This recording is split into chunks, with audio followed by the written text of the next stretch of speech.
wage, it will incentivize people to automate. And I've made that point. By the way, you prefaced that you were not against raising the minimum Not wage, at all. against doubling it. I was against increasing it to the point where it kills jobs for working class Americans.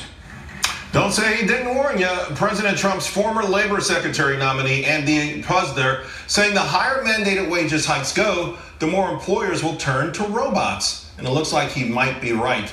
Because Cali Burger just introduced this burger flipping robot, and Wendy's is rolling out self-ordering kiosk at 1,000 restaurants. Gary says Puzder was absolutely right. Gary? You know, Charles, we've been talking a long time about for every action, there's an equal and opposite reaction. And when you continue to foist onto business owners more and more costs without any productivity gains, they're going to look elsewhere. You mentioned it, Wendy's, 1,000 stores. That's 15% of them.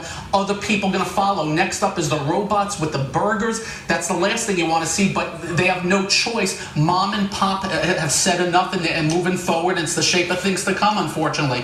You know, Kennedy, it makes so much sense. It's one of these things that is so obvious that you wonder why so much pushback against it in the first place. Well, no, and the technology is there. And as soon as restaurants sort of recoup what they have to invest in this technology, you know, hopefully they'll pass the savings along to consumers.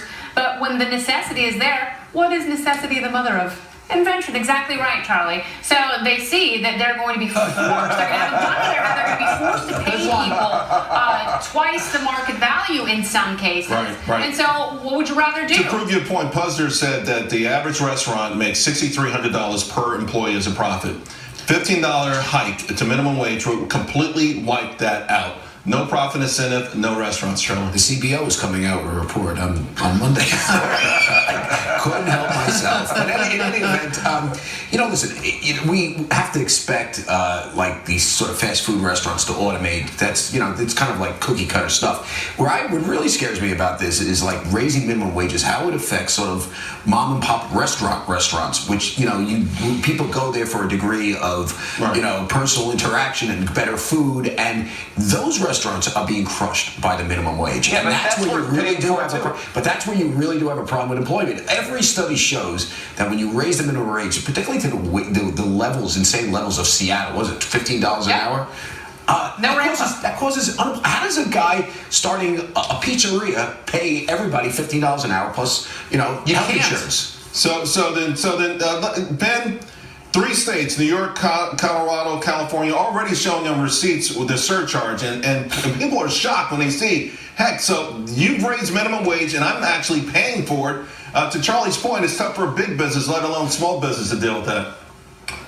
Well, it's a basic rule of economics that when inputs into a certain product or service rise in price, you try to reduce the use of those inputs.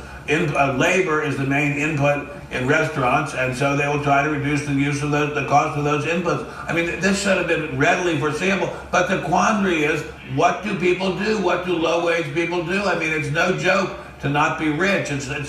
It's very, very hard. So I don't know what the solution is. Stay in school. $15 an hour isn't very much. I don't know what people like Elizabeth Warren and Bernie Sanders who are gonna, you know, give you this fight for 15. It's really, you know, it's not the fist punching the man in the face. It's punching the working man in the kisser. And Adam, what everyone essentially is saying is that there's a certain level of self-accountability here. And the idea is you've got to make yourself marketable, particularly in an economy that's moving to a 21st century economy. Well, exactly. What he got wrong is that the restaurants are going to automate, are going to go to robots, whether the minimum wage is $15 an hour, $30 an hour, or $2 an hour. They'll go to the robots if they can. So we have to move on from that conversation. Certain restaurants certain restaurants cannot do that, and you're screwing them. You're forcing them to hire less. But they can charge more for the experience, Charlie, and they will charge more. I know things are nicer in California, but your McDonald's ain't that much better than ours where you can charge for that quote-unquote experience, right? No, Let's I'm be honest talking about it. Charlie's Friendly Pizzeria versus McDonald's. He wants $30 pizzas. That's what he wants. Here's the thing, ultimately, Gary, here's the thing, though. I mean, we keep hearing these politicians, though, push this, and they push it along the lines of social justice, but what they're doing is they're hurting their economy and they're hurting the very people that they suggest that they're helping.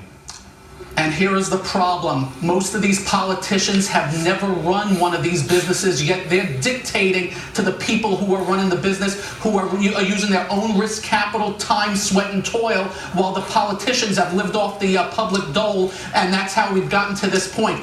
Bad things Yeah, we need happen more when politicians people with no political experience. That would help.